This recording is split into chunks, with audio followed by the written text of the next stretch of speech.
మాజీ మంత్రి జీవన్ రెడ్డి నిబద్ధత గల నాయకుడు కాబట్టే ఇంతకాలం కాంగ్రెస్లో కొనసాగారని బీఆర్ఎస్ వర్కింగ్ ప్రెసిడెంట్ కేటీఆర్ అన్నారు. 2014 ఎన్నికలకు ముందే కేసీఆర్ జీవన్ రెడ్డిని ఆహ్వానించారు. కానీ నిబద్ధత గల నాయకుడిగా ఆయన కాంగ్రెస్లోనే కొనసాగారన్నారు. పార్టీ బలోపేతానికి జీవన్ రెడ్డి చేరిక బాగుంటుందని జగిత్యాల నాయకత్వం కూడా మద్దతు తెలిపిందన్నారు కేటీఆర్.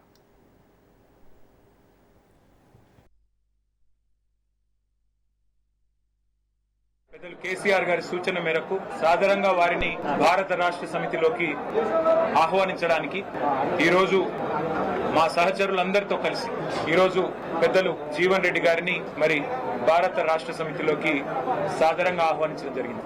నిజానికి జీవన్ రెడ్డి గారు వారి రాజకీయ అనుభవం గాని వారికి ప్రజా జీవితంతో వారికి ముడిపడి ఉన్న పెనవేసుకుని ఉన్న బంధం ఏదైతే ఉన్నదో సుదీర్ఘ కాలంగా కాంగ్రెస్ పార్టీతోనే వారు దాదాపు 4 దశాబ్దాలకు పైగా కాంగ్రెస్ పార్టీకి విశేషమైన సేవలు అందించిన విషయం మీ అందరికి తెలిసింది. మీ అందరికి తెలియని ఒక విషయం ఏమంటే 2014 మునుపు సరిగ్గా 2014 ఎలక్షన్ల కొద్దిగా ముందు తెలంగాణ రాష్ట్రం ఏర్పడ్డ తర్వాత అంటే ఫిబ్రవరి 20 నాడు బిల్లు పాస్ అయిన తర్వాత ఏప్రిల్లో అనుకుంటా బహుశా ఎలక్షన్ జరిగింది. ఆ మధ్య కాలంలో అప్పుడు పెద్దలు కేసీఆర్ గారు జీవన్ రెడ్డి గారిని ఆహ్వానించారు. పార్టీలో ఉంటే బాగుంటది అని చెప్పి, తెలంగాణ ప్రభుత్వంలో కూడా మీరు ఉంటే బాగుంటుంది అని చెప్పి కూడా ఆ రోజు వారిని ఆహ్వానించడం జరిగింది. కానీ ఒక నిబద్ధత కలిగిన నాయకుడిగా ఆ రోజు వారు కాంగ్రెస్ పార్టీ నాయకత్వంతో వారికి ఉన్న అనుబంధాన్ని మరి కాంగ్రెస్ పార్టీ బలోపేతానికి ముందుకు నడవాలన్న ఉద్దేశంతో వారు ఆనాడు కాంగ్రెస్ లోనే కొనసాగారు. ఆ రోజు జగిత్యాల శాసనసభ్యుడిగా కూడా 2014లో గెలిచినారు. జీవన్ రెడ్డి గారితో కేసీఆర్ గారికి ఉన్న పర్సనల్ రిలేషన్ అంటే వారి ఇద్దరికి మధ్యన ఉన్న గౌరవభావం గాని ఇద్దరికి మధ్యన ఉన్న స్నేహం ఎట్లాంటిది అంటే వారి బంధం ఈ రోజు కాదు, వారిద్దరికి దాదాపు 4 దశాబ్దాలకు పైగా పరిచయము, స్నేహము, గౌరవము, పరస్పర గౌరవము ఎప్పటి నుంచో ఉంది. కానీ జీవన్ రెడ్డి గారి మీద ఉన్న గౌరవం, వారి మీద ఉన్న ప్రేమ ఎట్లాంటిది అంటే క్షణంలోనే వెంటనే అక్కడే శాంక్షన్ చేసి 75 కోట్ల బ్రిడ్జ్ ని అక్కడికక్కడే కరీంనగర్ ఉమ్మడి జిల్లాలో ఇచ్చిన మొట్టమొదటి శాంక్షన్ కేసీఆర్ గారు ఆ రోజు జీవన్ రెడ్డి గారి కోరిక మేరకు వారి విజ్ఞప్తి మేరకు ఇచ్చిన ఆ కాంగ్రెస్ నుంచి రాజీనామా భావోద్వేగానికి గురి చేస్తుందన్నారు మాజీ మంత్రి జీవన్ రెడ్డి. బీఆర్ఎస్ తోటి కలవడం సంతోషంగా ఉంది అన్నారు. గత 20 మాసాలుగా అవమానాలు తట్టుకుని ఓపిక పట్టానని ఎందరి ప్రభుత్వాలు చూశాను, కానీ ఈ ప్రభుత్వం మాత్రం తిరగమన్న దిశలో ఉందన్నారు. ప్రజాభిప్రాయం మేరకే ఈ నిర్ణయం తీసుకున్నానన్నారు.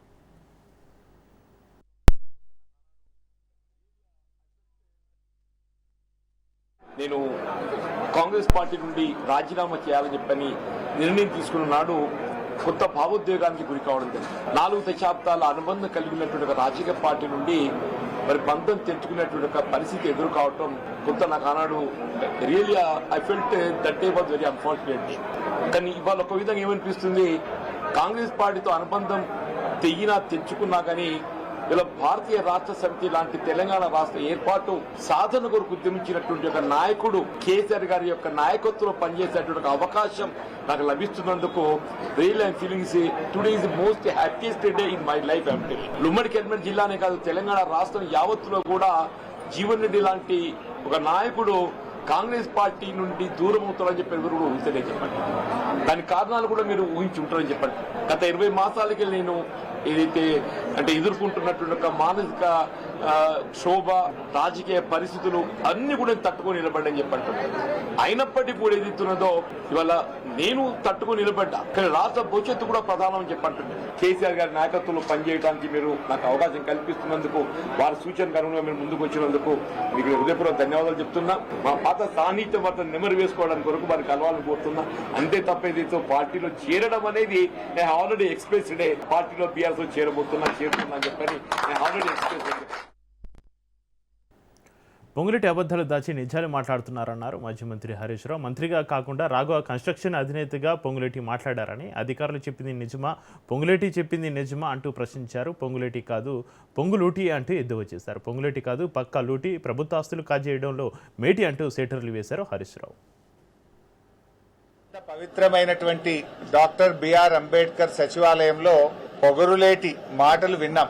ఆ పొగరులేటి సెక్రటేరియట్ కు ఒకవైపు డాక్టర్ బాబాసాహెబ్ అంబేద్కర్, ఒకవైపు బిర్లా మందిర్లో వెంకటేశ్వర స్వామి ఆలయం, మరొక వైపు అమ్మవారు, మరొక వైపు మస్జీదు, చర్చు, అంత పవిత్రమైనటువంటి సెక్రటేరియట్ లో కూర్చొని నిజాలు దాచి అబద్ధాలు మాత్రమే మాట్లాడాడు ఆ పొగరులేటి మంత్రి. నిన్న ఆయన ఫ్రస్ట్రేషన్ చూస్తా ఉంటే, ఆయన బూతులు మాట్లాడే విధానం చూస్తా ఉంటే ఎంత డిఫెన్స్ లో పడ్డాడో స్పష్టంగా రాష్ట్ర ప్రజలకు అర్థమైంది. సరకు లేనప్పుడు, సమాధానం లేనప్పుడు తిట్లకు ఎత్తుకుంటారు. నిన్న ఆయన చెప్పిన కథలు, ఆయన మాట్లాడినటువంటి భాష, ఆయన బాడీ లాంగ్వేజ్, ఆయన ఎంత డిఫెన్స్ లో పడ్డాడో రాష్ట్ర ప్రజలందరూ కూడా గమనించారు. చాలా ఆయాసపడ్డాడు. అంటే నేనొక్కనే అవినీతి పరుణ్ణి కాదు, నా సహచర మంత్రులందరూ కూడా అవినీతి పరులే అని పాపం వాళ్ళందరినీ కూడా తన కంటిన బురద వాళ్ళందరికీ అంటించే ప్రయత్నం చేశాడు.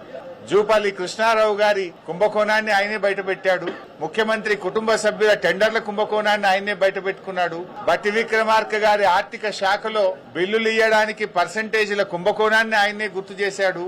అంటే ఈ రాష్ట్రంలో జరుగుతున్న అవినీతి కుంభకోణాల చిట్టా చదివి, అరే నన్ను ఒక్కనే కాదు నా చుట్టూ ఉండే మంత్రుల కుంభకోణాలను కూడా రాష్ట్ర ప్రజలకు చెప్పే ప్రయత్నం చేసినాడు. అంటే ఆయన తాపత్రయము, ఆయన ప్రయాస అంతా కూడా నేనొక్కనే కుంభకోణాలు చేయలేదు, నేనొక్కనే అవినీతి పరుండు కాదు, రాష్ట్ర కేబినెట్ లో చాలా మంది ఉన్నారని తన బురద అందరికి అంటించే ప్రయత్నం చేసినట్టుగా నిన్న ఆయన ప్రయత్నం కనబడ్డది. నిన్నటి ప్రెస్ మీట్ తో రాష్ట్ర ప్రజలకు ఒకటైతే అర్థమైంది, ఆయన పొంగులేటి కాదు పొంగు లూటి అనేటువంటి విషయం చెప్పకనే చెప్పిండు నిన్న. ఇప్పుడు ఇష్యూ సింపుల్ బై, ఇవాళ క్రషర్ కు సంబంధించి శాసనసభలో స్వయంగా రాష్ట్ర ముఖ్యమంత్రి చెప్పిండు. ఏం చెప్పిండు ముఖ్యమంత్రి? అరే మా మంత్రి గారి కంపెనీ రాఘవ కన్స్ట్రక్షన్ లో జరిగిన అవినీతిని, అవకతవకల్ని మా అధికారులే గుర్తుపట్టారు, మీరేం బయటకు తీయలే ప్రతిపక్షము, మా అధికారులు మేమే గుర్తుపట్టినాం, మేమే పెనాల్టీ వేసినాం, మేమే పైసలు కట్టించినామని ముఖ్యమంత్రి శాసనసభలో స్పష్టంగా చెప్పారు. మంత్రి పొంగులేటిపైన బీఆర్ఎస్ ఎమ్మెల్సీ దాసు శ్రవణ్ తీవ్ర విమర్శలు చేశారు. మంత్రి భూదాహానికి చేస్తున్న అరాచకానికి ఒట్టి నవలపల్లిలో సతీష, పలవిష బలి అవుతున్నారన్నారు. వారి భూమిని దుర్మార్గంగా లాక్కునేందుకు పొంగులేటి ప్రయత్నిస్తున్నాడన్నారు. రాజ్యాంగంపైన ప్రమాణం చేసి ప్రజల హక్కులను కాలరాస్తూ దాష్టికం చేస్తున్నారన్నారు. ఒట్టి నవలపల్లి భూమి కుటుంబ పంచాయతీ అని తప్పించుకునే ప్రయత్నం చేస్తున్నాడన్నారు.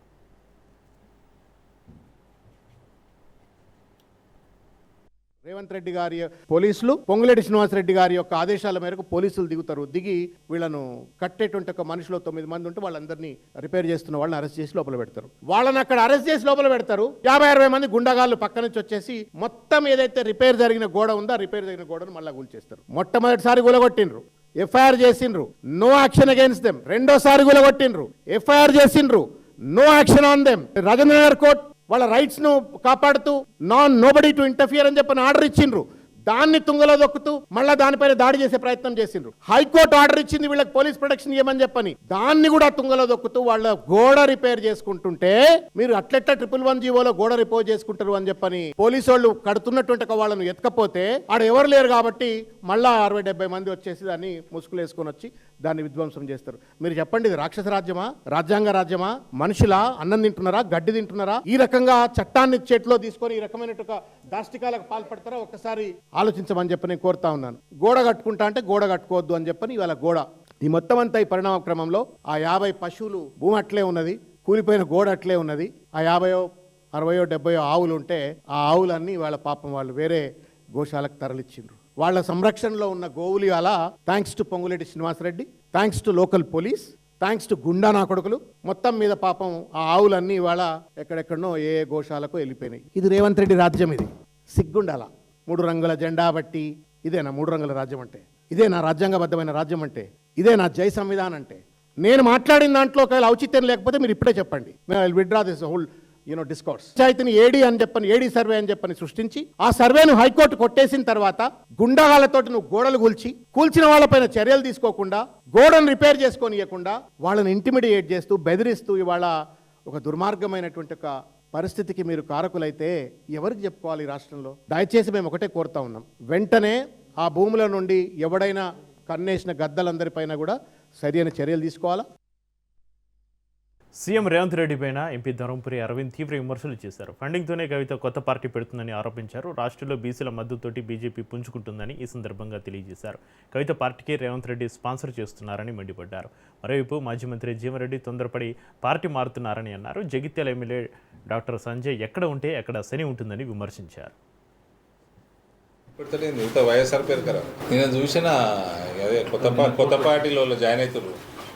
ఇక ఈయనతో అన్నా కూడా ఈ పార్టీలో కూడా జాయిన్ అయ్యేటోళ్ళు ఉంటారా నిన్న చూసి నేను జాయిన్ అవుతారు కండవగిన రెడీ అయినట్టుంది Revanth sponsored funding Revanth sponsored అంటేనే ఉన్నది కదా ఈమె బీసీ నినాదం పట్టింది కదా ఈ మధ్య బీసీల ఓటు ఎక్కువ బీజేపీని ఏదైనా ఇవ్వద్దు ఆ ముందు జాగ్రత్త చర్య ఈమె వచ్చి బీసీ ఓటు చీల్స్తుందట అనంత ఆ జగిత్యాల ఎమ్మెల్యే డాక్టర్ సంజయ్ కుమార్ ఇప్పుడు ఇద్దరు సంజయ్లు ఇద్దరు డాక్టర్లే అంతేనా క్లియర్గా ముందే జగిత్యాల ఎమ్మెల్యే సంజయ్ కుమార్ ఆయన ఐరన్లకు శాస్త్రి ఏడికి పోతే ఆడ భగవం అనిపిస్తాడు ఇంతకుముందేమో శ్రావణి గారిని నిలగొట్టిండు ఇప్పుడు కాంగ్రెస్లకు పోయిండు పోలేదంటాడు పోయిండు పెద్ద మనిషి జీవన్ రెడ్డి గారిని కూడా ఆయన ఇంట్లో మంట పెట్టి ఆయనని పార్టీలకి నిలగొట్టాడు వైసీపీ పాలనలో విధ్వంసం జరిగిందన్నారు సీఎం చంద్రబాబు నాయుడు విభజన కంటే జగన్ పాలనలోనే రాష్ట్రం ఎక్కువగా నష్టపోయింది అన్నారు వైసీపీ హయాంలో పెట్టుబడిదారులు పారిపోయారన్నారు రైతులకు ఇస్తున్న పాస్ పుస్తకాలను ఎవరూ తారుమారు చేయలేరు అన్నారు అమరావతి కోసం 29,000 మంది రైతులు భూములు ఇచ్చారని అమరావతి పైన జగన్ కక్ష కట్టారన్నారు రైతుల త్యాగాలకు విలువ లేకుండా చేశారన్నారు మనిషి యొక్క ప్రవర్తనను అర్థం చేసుకోవాలి ఏమనాలో నాకైతే తెలియదు ఆ రోజు కూడా 2019 కంటే ముందు బాబాయిని చంపేసి ఆ నేరాన్ని నా మీద వేశాడంటే మరుసటి రోజు వీళ్ళ పత్రికలో నా చేతిలో కత్తి పెట్టి నేను చంపినట్టు వేసేసి మీరందరూ మిమ్మల్ని ఏమార్చి గెలిచిపోయాడు వాళ్ళ బాత్రూమ్లు ఉంటే అక్కడ డ్రోన్స్ ఎగరేశారు నగ్నంగా పిక్చర్లు తీయడానికి జుట్టు బట్టి లాగారు ఎక్కడంటే అక్కడ తన్నారు లాఠీలు ఉపయోగించారు ఒకే ఒక్క పార్టీ మా తమ్ముడు సైకో పార్టీ ఒక నాయకుడిని సైకో అనుకున్నాం కానీ పార్టీనే సైకో పార్టీగా తయారు చేశాడు మావిగన్ అంటాడు మొన్న 3 ముక్కలాట ఇప్పుడు మావిగన్ వాటికన్ అలా సంతోషం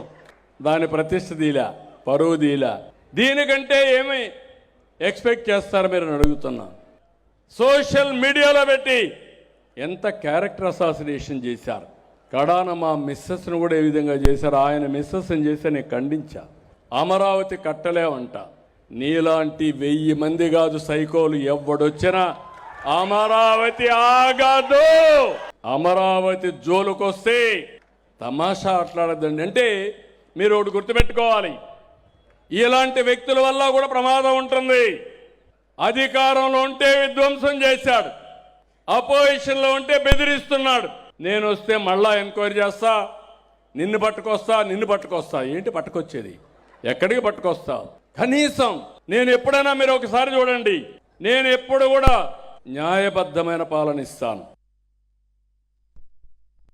వైఎస్ మరణాన్ని తలుచుకుని మాజీ మంత్రి వైసీపీ ఎమ్మెల్సీ బొత్స సత్యనారాయణ కంటతడి పెట్టుకున్నారు వైఎస్ రాజశేఖర రెడ్డి మృతి వెనుక జగన్ హస్తం ఉందనే అనుమానాన్ని గతంలో బొచ్చనే చెప్పారని మంత్రి అచ్చెన్న చేసిన కామెంట్స్ పైన ఆయన మనస్తాపం చెందారు ఈ మేరకు వైఎస్ మరణాన్ని గుర్తు తెచ్చుకుని భావోద్వేగానికి గురయ్యారు తన అధికారం కోసం ఎప్పుడూ పాకులాడలేదని చెప్పారు వైఎస్ రాజశేఖర రెడ్డి మృతిపైన మంత్రి అచ్చెన్నాయుడు దిగజారి మాట్లాడారని బొత్స వ్యాఖ్యానించారు వైఎస్ మృతి చెందిన రోజు జగన్ ఇంట్లోనే ఉన్నారని తెలిపారు అమరావతిపైన విమర్శించాలనుకుంటే రాజకీయంగా మాట్లాడాలని సూచించారు కానీ కూటమి నేతలు సభ్యత సంస్కారం లేకుండా రాజకీయం చేస్తున్నారని బొత్స మండిపడ్డారు నీ అబండాలు వస్తే ఒక్క రోజైనా నువ్వు మాట్లాడావా ఒక్కదానికైనా ఆన్సర్ చేసావా నేను ఎందుకు ఇవన్నీ చెప్తున్నానంటే మొన్నటి వరకు బొత్స సత్యబాబు గారు చెప్పినా లేకపోతే XY మాట్లాడినా మాకు అనుమానాలున్నా మేమెప్పుడు అనుకోలేదు కానీ ఈ పరిణామాలన్నీ చూస్తే ఆ రోజు రాజశేఖర రెడ్డి యొక్క మరణానికి కూడా నీ బాధ్యత ఉందని ఆ రోజు ఏదైతే బొత్స గారు చెప్పారో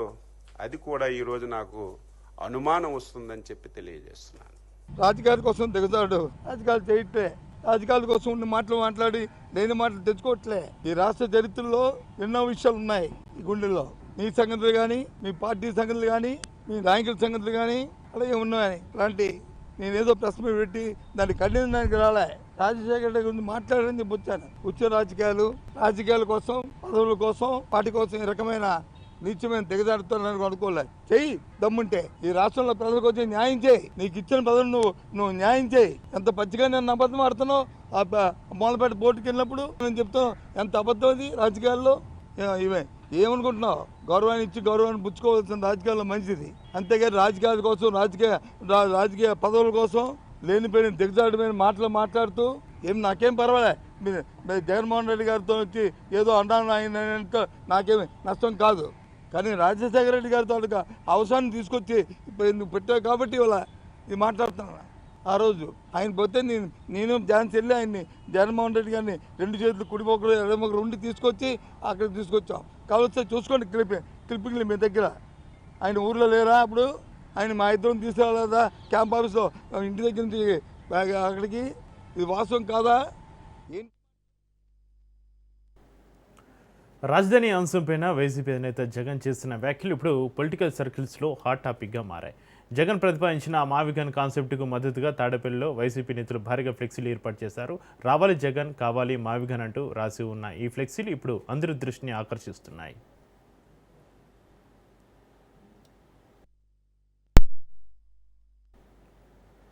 వైఎస్ఆర్ చేపట్టిన పాదయాత్ర ఒక చరిత్రని, దేశ రాష్ట్ర రాజకీయాల్లో అనేక మార్పులు తెచ్చాయని అన్నారు మాజీ మంత్రి అంబటి రాంబాబు. ప్రజల కోసం వైఎస్ఆర్ తన పాదయాత్రను కొనసాగించారన్నారు. పాదయాత్ర దేశంలోనే ప్రకంపనలు సృష్టించిందని తెలిపారు. పాదయాత్ర ద్వారా పేదల బతుకులను కల్లార చూశారన్నారు. అధికారంలోకి వచ్చాక అనేక పథకాలు తెచ్చి అమలు చేశారని తెలిపారు.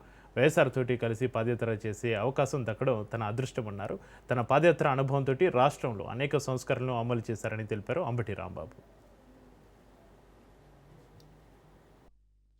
ముగిసింది. రాజశేఖర రెడ్డి గారు, జగన్మోహన్ రెడ్డి గారు ఒక విషయాన్ని పట్టుకుంటే వదులుతారా? అస్వస్థ వచ్చిన డాక్టర్ల సలహా మేరకు వారం రోజుల పాటు విశ్రాంతి తీసుకొని తరువాత మళ్ళా తన ప్రజా ప్రస్థానాన్ని కొనసాగించి ఇచ్చాపురంలో ముగించారు. ఆ రోజుల్లో ఇది ప్రకంపనలు సృష్టించింది. రాష్ట్రంలోనే కాదు దేశంలోనే ప్రకంపనలు సృష్టించింది. దారి పొడవునా ఆయనకి కలిసినటువంటి ప్రజలు అనేకమైన విషయాలు చెప్పారు. ఈ ఏప్రిల్ 9 నుంచి జూన్ 7 వరకు జరిగినటువంటి పాదయాత్రలో ఆయన ఇంటరాక్ట్ అయినటువంటి ప్రజల దగ్గర నుంచి అనేక విషయాలు గ్రహించారు.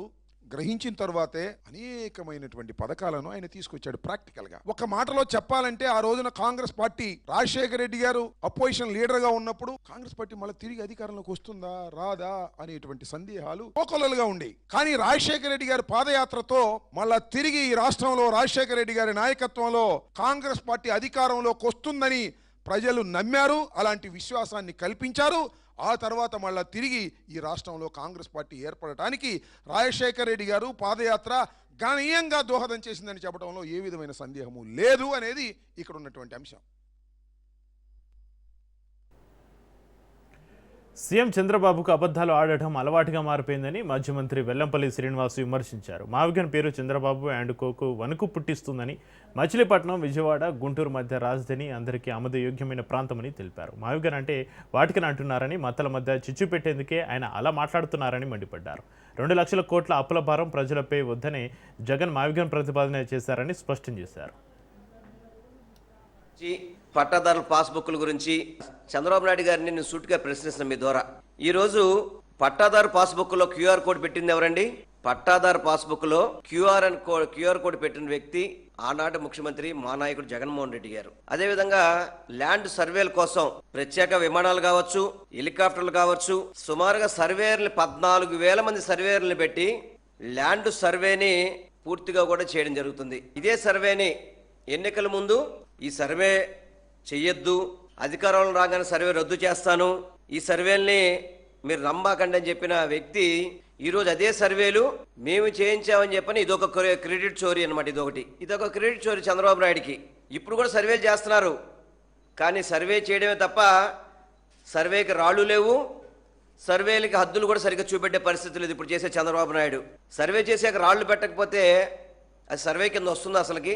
బాబు గారు చెప్పండి, చంద్రబాబు గారు మీరందరూ కూడా ఇప్పుడు ఎందుకు సర్వేలు చేస్తారంటే భూములు కాజేయడానికి, ఎక్కడ ఏ భూముల్ని వాళ్ళ బినామీలకి అప్పచెప్పడానికి, పేదల భూములు లూటీ చేయడానికి, పేదల భూముల్ని వాళ్ళ బినామీలకి అప్పచెప్పడానికి మాత్రమే వీళ్ళు పనిచేస్తారు. సర్వే విధుల్లో ఉన్న ఒక అంగన్వాడీ టీచర్ను చెట్టు కట్టేసి బూతు మాటలతోటి వేధించిన అమానుష ఘటన సంగారెడ్డి జిల్లా రాసుల గ్రామంలో వెలుగు చూస్తుంది. ఈ ఘటనకు సంబంధించి 5గురిపైన పోలీసులు కేసు నమోదు చేశారు. రాసుల గ్రామంలో అంగన్వాడీ టీచర్గా వసంత్ కుమారి విధులు నిర్వహిస్తున్నారు. అదే గ్రామానికి చెందిన అవుటి బండెప్ప, కోటగిరి రాములు, బూతల వైద్యనాథ్, అవుటే సాయివ్వ, చాకిలి బాలమణి, ఆమె వద్దకు వెళ్లారు. వసంత కుమారి భర్త ప్రభాకర్ గతంలో తమ వద్ద హెచ్బిఎన్ ఫైనాన్స్ పేరుతోటి డబ్బులు తీసుకుని మోసం చేశాడంటూ వారు ఆగ్రహం వ్యక్తం చేశారు. ఈ క్రమంలోనే ఆగ్రహానికి లోనైన గ్రామస్తులు వసంత కుమార్ని బలవంతంగా స్థానికంగా ఉన్న ఒక చెట్టుకు కట్టేసి అసభ్య పదజాలంతో దూషిస్తూ తీవ్రంగా వేధించారు. ప్రాణభయంతో వెనుకపోయిన బాధితురాలు పోలీసులను ఆశ్రయించారు.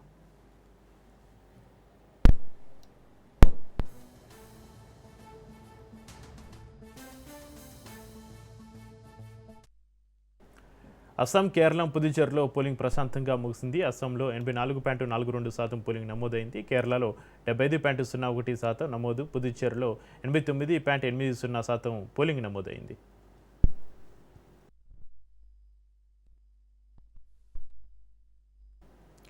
మొత్తంగా 296 స్థానాలకు బరిలో 1906 మంది అభ్యర్థులు ఉన్నారు. కేరళలో 140 స్థానాలకు బరిలో 890 మంది అభ్యర్థులు ఉండగా అస్సాంలో 126 స్థానాలకు 722 మంది అభ్యర్థులు పోటీ పడుతున్నారు. పుదుచ్చేరిలో 30 స్థానాలకు 294 మంది అభ్యర్థులు బరిలో ఉన్నారు.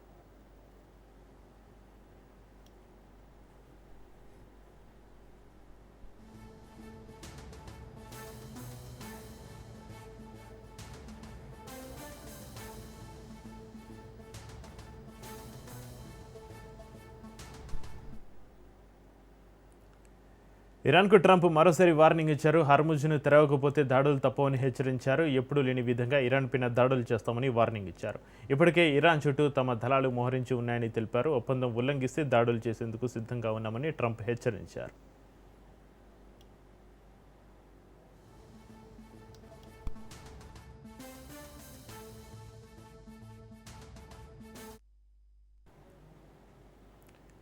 ఇరాన్, అమెరికా మధ్య 2 వారాల పాటు కాల్పుల విరమణ ఒప్పందం జరిగినప్పటికీ కూడా ప్రస్తుతం పశ్చిమాసియాలో పరిస్థితులు ఉద్రిక్తంగానే ఉన్నాయి. తాజాగా లెబనాన్ పైన ఇజ్రాయెల్ జరిపిన భీకర దాడుల్లో 254 మంది చనిపోయారు. ఈ వ్యవహారాన్ని ఇరాన్ జీర్ణించుకోలేకపోయింది. హర్ముజ్ జలసంధి పైన మళ్లీ కఠిన ఆంక్షలు విధించింది.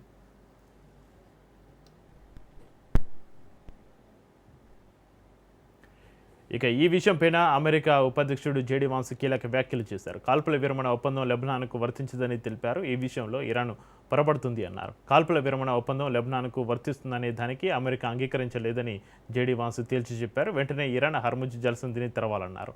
ఒప్పందం ఉల్లంఘిస్తే తీవ్ర పరిణామాలు ఉంటాయని ఇరాన్ జేడీ వాన్స్ హెచ్చరించారు.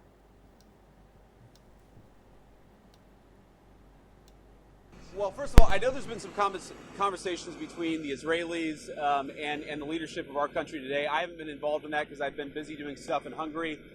I'm actually supposed to get an update when I get on the plane. But let me say a couple things. First of all, I actually think, and there's a lot of bad faith negotiation and a lot of bad faith, propaganda going on. I think this comes from a legitimate misunderstanding. I think the Iranians thought that the ceasefire included Lebanon, and it just didn't. We never made that promise. We never indicated that was going to be the case. What we said is that the ceasefire would be focused on Iran and the ceasefire would be focused on America's allies, both Israel and the Gulf Arab states. Now, that said, the Israelis, as I understand it, again, I'm supposed to get a fuller report when I get on the plane, have actually offered to be, frankly, to check themselves a little bit in Lebanon because they want to make sure that our negotiation is successful. That's not because that is part of the ceasefire. I think that's the Israelis trying to set us up for success, and we'll of course see how that unfolds in the next few days. But look, if Iran wants to let this negotiation fall apart in a conflict where they were getting hammered over Lebanon, which has nothing to do with them and which the United States never once said was part of the ceasefire, that's all. గత 5 రోజులుగా లాభాల జోరు చూపిన దేశీయ stock మార్కెట్లకు break పడింది. అంతర్జాతీయంగా పెరుగుతున్న చమురు ధరలు, అమెరికా ఇరాన్ కాల్పుల విరమణపైన నెలకొన్న అనిశ్చితి ఇన్వెస్టర్ల సెంటిమెంట్ను దెబ్బతీశాయి. దీంతో మదుపరులు లాభాల స్వీకరణకు మొగ్గు చూపగా సూచీలు భారీ నష్టాలు మూశాయి. సెన్సెక్స్ 931 పాయింట్స్ పతనమై 76,631 వద్ద ముగిసింది. ఇక నిఫ్టీ కూడా 222 పాయింట్స్ నష్టపోయి 23,775 వద్ద స్థిరపడింది.